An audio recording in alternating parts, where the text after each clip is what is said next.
कल कहाँ तक हम लोगों ने किया था? पेज नंबर 5 पे पूरा हो गया था या बचा है कुछ?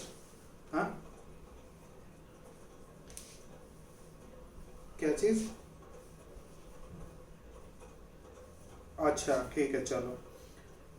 एक्चुअली यहाँ पे हम लोग जो पेज नंबर 5 पे बच्चे, पेज नंबर 5 पे जो भी मटेरियल लिखा हुआ है वो सुरक्षा परिषद से रिलेटेड है, ठीक है, यानी सिक्योरिटी काउंसिल से रिलेटेड है। तो सिक्योरिटी काउंसिल में जर्नलिस्ट, तो जब हम पूरा चार्टर देखते हैं उसका, यानी यूनाइटेड नेशन ऑफ ऑर्गेनाइजेशन का चार्टर देखोगे तो उस चार्टर के अंदर जो अनुच्छेद है बच्चे, ठीक है ना, टोटल 19 चार्टर हैं, ठीक है, जो टोटल आज भेजा भी था तुम लोग को, व्हाट्सअप किया था, तो उसमें 19 चार्टर हैं लगभग और 111 आर्टिकल हैं और एक प्रियम्बल है, उसका एक प्रस्तावना है।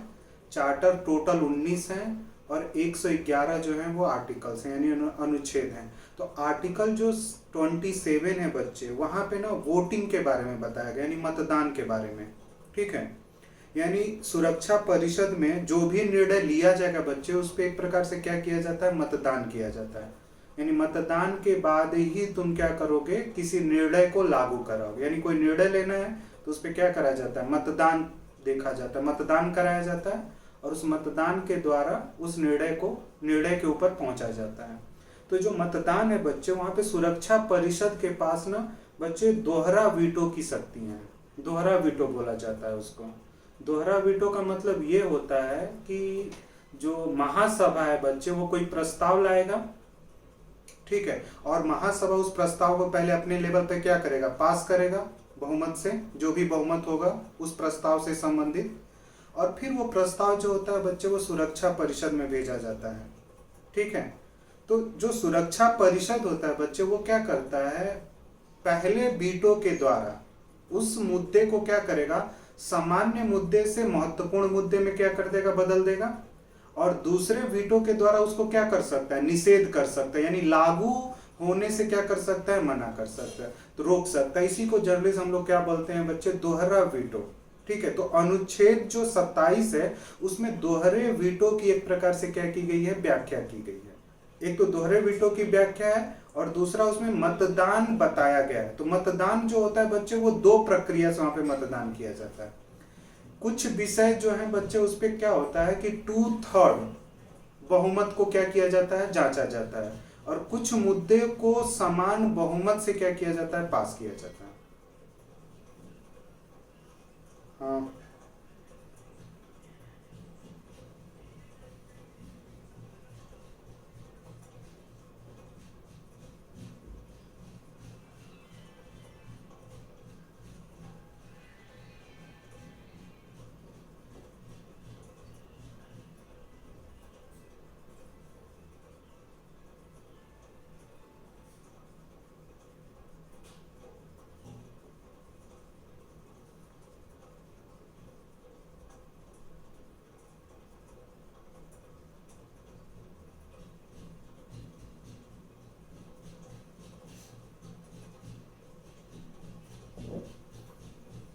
एसी बंद कर दो ना, आग लगाओगी पूरे एसी से।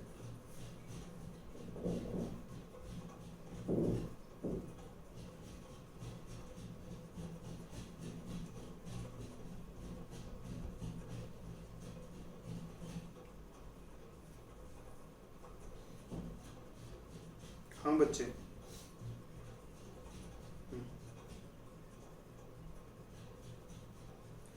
चार्टर जो है बच्चे वो 19 है और अनुच्छेद जो है वो 111 है टोटल उसमें। हाँ, और प्रियम्बल जो है बच्चे वो एक है, प्रस्तावना एक है उसका। सही हो गया बच्चे? तो बंद कराओ एसी को, तो पूरी बिल्डिंग पकड़ लेगी। एसी को बंद कर दो। चलें शुरू करें बच्चे।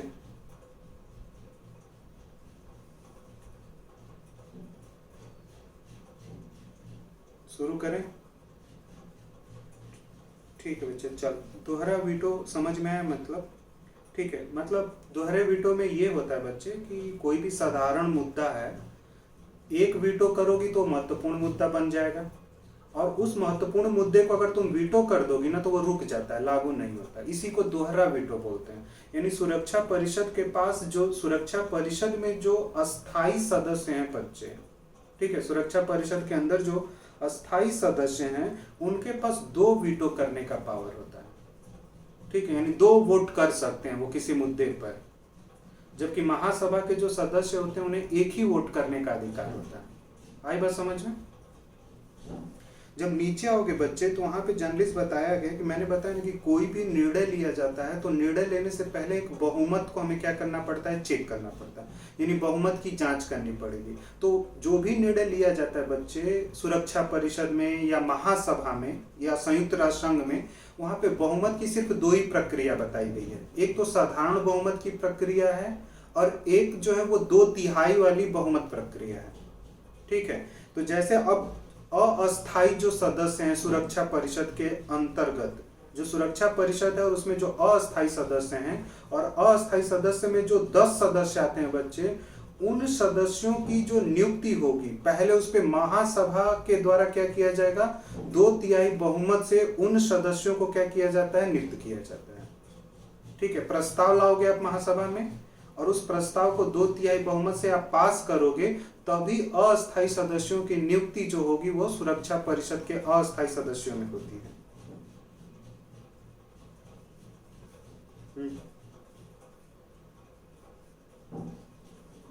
नहीं, महासभा में आएगा बच्चे, महासभा में 193 सदस्य। हाँ, प्रस्ताव जो आएगा पहले महासभा में लेकर आओगी। महासभा जो है वो 2/3 बहुमत से क्या करेगा, उपस्थित जितने हैं, मतलब 193 हैं तो 193 का 2/3 नहीं निकालना होता है। वर्तमान समय में जितने उपस्थित होंगे और मतदान करने वाले जो सदस्य होते हैं उनका 2/3। हाँ, मतदान करने वाले का, अगर जो मत नहीं कर रहे उनको माइनस करना पड़ेगा। आई बात समझ में? तो कहता है कि उपस्थित और मतदान का 2/3 होना चाहिए। तो कितने लोग टोटल नहीं है, टोटल तो 193 है, हो सकता है 193 देश आए ही ना, 70 देश आए। अब 70 देश आए तो 70 में से मान लेते हैं कि 60 देशों ने क्या किया, मत किया, 10 नहीं किए, तो 10 को माइनस करो, 60 का 2/3 निकाल लो, 60 का 2/3 निकाल लेना बच्चे। तो उतने लोग अगर यस बोलते हैं, ठीक है, और जिन जिन देशों को भेजना है सुरक्षा परिषद के अस्थायी सदस्य में, अगर उतने सदस्यों के लिए यस बोल देते हैं तो उतने सदस्य क्या होंगे, अस्थायी सदस्य के रूप में 2 साल के लिए क्या कर दिए जाएंगे, नियुक्त कर दिए जाते हैं। तो ये तुम्हें ध्यान में रखना है बच्चे, पेपर में कभी स्टेटमेंट करके क्वेश्चन पूछ सकता है कि क्या सुरक्षा परिषद में जो सुरक्षा परिषद के अंतर्गत जो अस्थायी सदस्य आते हैं, ठीक है, उनको 2/3 बहुमत से क्या किया जाता है, नियुक्त किया जाता है। ये स्टेटमेंट सही है या गलत है? तो क्या बोलोगे आप लोग? सही है, ठीक है, सही है। ये आ जाए कि संयुक्त जो तुम्हारा संयुक्त राष्ट्र, ठीक है, जो यूनाइटेड नेशन ऑफ ऑर्गेनाइजेशंस है, उसमें निर्णय लेने की प्रक्रिया सिर्फ 2/3 है। ये व्याख्या सही है या गलत है? हाँ, निर्णय लेने की मतलब एक मैंने स्टेटमेंट आप लोगों को दिया कि संयुक्त राष्ट्र संघ में जो भी निर्णय लिए जाते हैं वो सिर्फ 2/3 बहुमत से लिए जाते हैं। ये स्टेटमेंट सही है या गलत है? सिर्फ में गलत हो जाएगा। सिर्फ सारे निर्णय जो होते हैं ना बच्चे, वो सिर्फ 2/3 बहुमत से नहीं लिए जाते हैं। कुछ निर्णय जो होते हैं जहां पे 2/3 की हमें जरूरत पड़ती है, और कुछ ऐसे विषय होते हैं बच्चे जहां पे 2/3 की नहीं, साधारण बहुमत की जरूरत पड़ती, सामान्य बहुमत की जरूरत पड़ती है। तो ये ध्यान में रखना कि संयुक्त राष्ट्र संघ में सभी निर्णय 2/3 बहुमत से नहीं लिए जाते हैं। कुछ निर्णय जो है बच्चे वो 2/3 बहुमत से लिए जाते हैं और कुछ निर्णय जो होते हैं वो साधारण बहुमत से लिए जाते हैं। तो बहुमत की 2 प्रक्रिया है, ये ध्यान में रखना पड़ेगा पेपर में, ठीक है। हाँ, अस्थायी जो सदस्य हैं उनके लिए तो 2/3 की जरूरत पड़ेगी। आई बात समझ में? आगे और क्लियर होगा। हाँ, मैंने ये बोला बच्चे कि सुनो, मैंने ये बोला कि संयुक्त राष्ट्र संघ जो है बच्चे, वहां पे सभी निर्णय 2/3 बहुमत से नहीं लिए जाते हैं। संयुक्त राष्ट्र संघ के अंतर्गत कुछ विषय हैं जहां पे हमें 2/3 बहुमत की आवश्यकता पड़ती है, और कुछ निर्णय जो होते हैं वो सामान्य बहुमत से लिए जाते हैं, जनरल मेजोरिटी होती है। ठीक है, सामान्य बहुमत का मतलब ये हुआ कि टोटल का आधा +1 कर दो। 193 लोग हैं, ठीक है, उनका आधा +1 कर दिया, उससे हमारा क्या प्राप्त हो जाएगा? साधारण बहुमत प्राप्त हो जाता है। जैसे अपने हम क्या करते हैं, संसद में करते हैं ना, कुछ बिल जो होते हैं वो साधारण बहुमत से पास होते हैं, कुछ बिल जो होते हैं वो 2/3 से होते हैं, कुछ बिल 2/3 प्लस आधे राज्यों की सहमति से पास होते हैं। तो आधे राज्यों वाला नहीं कंडीशन चलता है यूएनओ में। यूएनओ में बस यही है कि जो भी वर्तमान में उपस्थित हैं, मतदान कितने लोग कर रहे हैं उसका 2/3 हमें क्या कर लेना होता है, निकाल लेना होता है। आई बात समझ में बच्चे? रीचा आया समझ में बच्चे? चल ठीक है। नहीं, वो तो नया है, उसमें कुछ ऐसा नहीं है कि पुराना पढ़ेगी तभी समझ में आएगा। अभी तेरे को और क्लियर हो जाएगा, आगे ही आएगा ये टॉपिक। पेज नंबर 6 पे आओगे बच्चे। पेज नंबर जब 6 में आओगे बच्चे, तो हम लोग उस दिन भी बात कर रहे थे कि 1971 में जब मैं तुम लोगों को पिंग पोंग डिप्लोमेसी समझा रहा था, ठीक है, पिंग पोंग जब कूटनीति समझा रहा था, तब मैंने बोला ना कि भारत, अमेरिका और चीन के संबंध जो अच्छे हुए थे वो 1971 में होने शुरू हुए थे। यानी देखो, चीन जो है बच्चे वो दो तरह, चीन को ना तुम 2 तरीके से देख सकती हो। एक तो राष्ट्रवादी चीन है जिसको रिपब्लिक ऑफ चीन बोलते हैं, ये बोलता है कि मैं एक्चुअली चीन का वास्तविक उत्तराधिकारी हूं, जिसको आज के समय में ताइवान बोला जाता है, ठीक है। और दूसरा जो चीन है बच्चे, उसको जनवादी चीन बोलते हैं। आई बात समझ में? जनवादी चीन जो है, ये जनवादी चीन का नाम माओ ने दिया था। माओ से तुंग को हम लोग पढ़ते हैं ना, तो माओ से तुंग के द्वारा जो चीन का निर्माण हुआ था वो जनवादी चीन है, और काई शेक के द्वारा जो चीन का निर्माण हुआ था उसको ताइवान बोला जाता है। अब ये चीन के मतलब काई शेक के द्वारा जिस चीन का निर्माण हुआ था, जो बोलता था कि एक्चुअल मैं वास्तविक उत्तराधिकारी हूं चीन का, तो वो काई शेक द्वारा जो नाम दिया गया था वो राष्ट्रवादी चीन था। तो 1971 से पहले अगर संयुक्त राष्ट्र संघ में देखोगे ना, अस्थाई सदस्य के रूप में जो था वो था आपका एक तरह से राष्ट्रवादी चीन। 1971 में क्या किया गया कि राष्ट्रवादी जो चीन था यानी ताइवान जो था उसको हटा दिया गया, और उसके जगह पे किसको कर दिया गया? जनवादी चीन। और इसी चीज पर लेकर आज विवाद हो रहा है बच्चे, आजकल न्यूज में खूब चल रहा है। ताइवान को दोबारा से सदस्यता देने की बातचीत शुरू हुई है, और चीन जो ताइवान है वो अपना एक तरह से समर्थन एकत्र करने की कोशिश कर रहा है। कुछ यूरोपियन देश ताइवान को समर्थन कर रहे हैं, अमेरिका भी ताइवान को भी समर्थन कर रहा है, और जो ताइवान है उसको भारत भी समर्थन कर रहा है, क्योंकि WHO पे ना बहुत सारे बड़े क्वेश्चंस मार्क लगने शुरू हो गए हैं कि WHO ने एक तरह से चीन को कोरोना वायरस में मदद किया है, ठीक है, क्योंकि ताइवान ने कंप्लेन किया था WHO को कि जो कोरोना है बच्चे वो चीन के द्वारा फैलाया जा रहा है। लेकिन ताइवान की बात पे WHO ने क्या किया? विश्वास नहीं किया, मान्य नहीं किया, और ताइवान को WHO ने कोरोना में मदद करने से भी क्या कर दिया था? मना कर दिया था। और ताइवान ने यही बात अमेरिका को बोला, और उसके द्वारा कुछ चीजें फैक्ट के रूप में, मतलब तथ्य के रूप में उसके सामने रखा गया है कि जो भी कोरोना वायरस फैला हुआ है उसमें कहीं ना कहीं सबसे बड़ा हाथ जो है वो किसका है? चीन का है। और सबसे कम मरीज जो है आज के समय में बच्चे वो ताइवान में है। एक छोटा सा देश, एक छोटा सा आइलैंड है, तुम्हें दिखेगा जब वर्ल्ड मैप में देखोगे ना, छोटा सा एक आइलैंड है, और वो आइलैंड चीन और जापान जब युद्ध हुआ था तो उस आइलैंड पे जापान का नियंत्रण था। लेकिन 1945 के बाद से जब देखोगी ना, तो उस आइलैंड जो था, जब जापान हार गया तो वो आइलैंड जो था एक स्वतंत्र आइलैंड था, और फिर उस आइलैंड पर जो काई शेक था वो चीन से बहुत सारे लोगों को ले जाकर क्या किया था? वहां पे सेटल किया था उसी आइलैंड पे, जिसको ताइवान बोलते हैं, और वहां पर भी डिक्टेटरशिप था लगभग 40 साल तक। फिर बाद में वहां पे अब डेमोक्रेसी आ चुकी है। वहां पे चीन में भी, ताइवान में भी एक प्रकार से तुम डेमोक्रेसी देख सकते हो। तो अगर क्वेश्चन आता है बच्चे कि जनवादी चीन को अस्थाई सदस्यता कब मिलती है, तो 1971 में, और ताइवान को क्या कर दिया गया, बाहर कर दिया गया। आई बात समझ में बच्चे? तो ये डेट तुम्हें ध्यान में रखना है, क्योंकि ये कंटेम्परी है और इंटरनेशनल पॉलिटिक्स में ये हाँ 1971 में जनवादी चीन को अस्थाई सदस्यता जो प्राप्त हुई थी बच्चे, ठीक है, वो कब प्राप्त हो रही है, 1971 में। यानी मार्क्स को, माओ को, ठीक है, माओ के द्वारा जो पीपल्स चाइना है, पीपल्स जो चाइना है, उसको मान्यता कब मिलती है संयुक्त राष्ट्र संघ में, 1971 में। उससे पहले जो सदस्यता थी चीन में, वो किस नाम से थी, राष्ट्रवादी, रिपब्लिक ऑफ चाइना के नाम से थी। रिपब्लिक ऑफ चाइना की सदस्यता 71 में खत्म कर दी जाती है। अब जो सदस्यता है वो किसके पास है, जनवादी चीन के पास, ठीक है। पीपल्स, इसको इंग्लिश में ना पीपल्स ऑफ चाइना बोलते हैं बच्चे, ठीक है। आगे जब आओगे, हाँ बच्चे कुछ बोल रहे हो,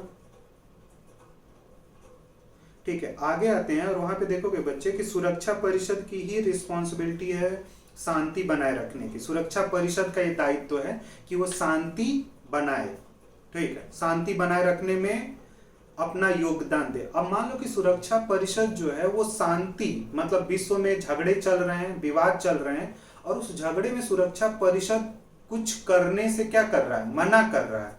तो उस स्थिति में बच्चे महासभा क्या कर सकता है, प्रस्ताव ला सकता है, और विश्व में जो भी झगड़े चल रहे हैं उसमें शांति स्थापित करने के लिए क्या कर सकता है, कोशिश कर सकता है। और ऐसा महासभा ने किया भी है, और वो किया था कोरिया संकट में 1950 के आसपास। यानी सुरक्षा परिषद अपने दायित्व को निभाने से अगर मना कर देता है, क्योंकि सुरक्षा परिषद का ये दायित्व है बच्चे कि वो विश्व में शांति को क्या करे, स्थापित करे, जो सुरक्षा परिषद के देश हैं, ठीक है। लेकिन वो अपने दायित्व को लेने से अगर मना कर देते हैं और विश्व में एक अराजकता की स्थिति अगर पैदा होनी शुरू हो जाती है बच्चे, तो उस अराजकता की स्थिति को समाप्त करने के लिए महासभा जो है वो प्रस्ताव ला सकता है, ठीक है, और शांति को क्या कर सकता है, स्थापित कर। हाँ महासभा बच्चे, लेकिन पहले तो महासभा नहीं लाएगी, वैसे सुरक्षा परिषद को बोला जाएगा। सुरक्षा परिषद अगर मना करना शुरू कर दे, ठीक है, क्योंकि जो सुरक्षा परिषद में देश हैं बच्चे, अस्थायी सदस्यों का ज्यादा महत्व है। सुरक्षा परिषद में तो अस्थायी सदस्य भी हैं और अस्थायी सदस्य भी, और उसमें पूछा जाए कि किसका सबसे अधिक महत्व होगा बच्चे, तो उसमें अस्थायी सदस्य हैं, ठीक है। और सुरक्षा परिषद में टोटल 15 सदस्य हैं मान लो, ठीक है, 15 सदस्य हैं। किसी भी निर्णय पे 9 सदस्यों की सहमति होनी चाहिए 15 में से। आई बात समझ में? कोई भी निर्णय अगर सुरक्षा परिषद ले रहा है तो उसमें 9 मत तो प्राप्त होने ही चाहिए, और 9 में बच्चे अगर किसी अस्थायी सदस्य ने वीटो कर दिया तो निर्णय स्थगित हो जाएगा। हाँ कर दिया तो रुक जाएगा बच्चे, वो ये चीजें होती हैं वहां पे। और ध्यान में रखना बच्चे, सुरक्षा परिषद जो है वो शांति स्थापित करने के लिए पहला उसका काम होता है व्यापारिक एवं आर्थिक प्रतिबंध लगाना, ठीक है। मतलब शांति स्थापित करने के लिए उसके पास विकल्प युद्ध भी होता है, ठीक है, लेकिन युद्ध जो है बच्चे वो अंतिम विकल्प है। सारे जब विकल्प खत्म हो जाएंगे उसके बाद भी शांति स्थापित नहीं हो रही है, तो अंतिम विकल्प के रूप में आपको क्या करना चाहिए, युद्ध का इस्तेमाल करना चाहिए। यही आइडिया बच्चे तुम्हें मैकावली के विचारों में भी दिखेगा, ठीक है। उसने वो भी बोलता है कि आपको युद्ध जो है वो अंतिम विकल्प के रूप में क्या करना चाहिए, यूज करना चाहिए, उपयोग में लाना चाहिए। उससे पहले आप प्रतिबंध लगा दीजिए बातचीत के द्वारा, ठीक है, अंतरराष्ट्रीय कानून के द्वारा, जो भी कर सकते हैं वो करिए, उसके द्वारा प्रतिबंध लगाइए, लाइए, ठीक है। और अंतिम में आपको एक प्रकार से क्या करना है, युद्ध जैसी चीजों को उपयोग करना होता है बच्चे। जब नीचे आओगे बच्चे, ठीक है, इतना समझ में है। यानी अब यहाँ पे आर्टिकल भी तुम्हें पेपर के लिए ध्यान में रखना पड़ेगा। जहां व्यापारिक एवं आर्थिक प्रतिबंध की बात की गई है वो आर्टिकल 41 है बच्चे। आई बात समझ में? आर्टिकल 41 में व्यापारिक एवं आर्थिक प्रतिबंध के बारे में बोला गया। यानी सुरक्षा परिषद जो है वो व्यापारिक एवं आर्थिक प्रतिबंध के द्वारा शांति लाने की कोशिश करता है, ठीक है। नीचे जब आओगे बच्चे तो वहां पे मैं जो पहले समझा रहा था, सुरक्षा परिषद में किसी भी कार्यवाही के लिए 9 सदस्यों की आवश्यकता होती है। यानी सुरक्षा परिषद को किसी देश के खिलाफ कार्यवाही करना तो कम से कम 9 सदस्य तो तैयार होने चाहिए बच्चे। लेकिन किसी भी अस्थाई सदस्य का वीटो इसके विरोध में नहीं होना चाहिए। 9 सदस्य तो तैयार हैं कि हाँ उसके खिलाफ कार्यवाही होनी चाहिए, अगर एक भी अस्थाई सदस्य ने क्या कर दिया, वीटो कर दिया, तो फिर कार्यवाही उस देश के खिलाफ नहीं की जाएगी। किसी भी अस्थाई सदस्य की अनुपस्थिति को वीटो नहीं माना जाएगा। ठीक है, कोई देश मतलब 5 अस्थाई सदस्य हैं, उसमें से एक देश क्या हुआ, आया नहीं, तो इसका मतलब ये नहीं मान लिया जाएगा कि उसने वीटो कर दिया है। अगर आप एब्सेंट है तो एब्सेंट है, वो वीटो नहीं माना जाएगा आपका। आपको प्रेजेंट होना पड़ेगा तब आप वीटो करेंगे, तब वीटो माना जाएगा।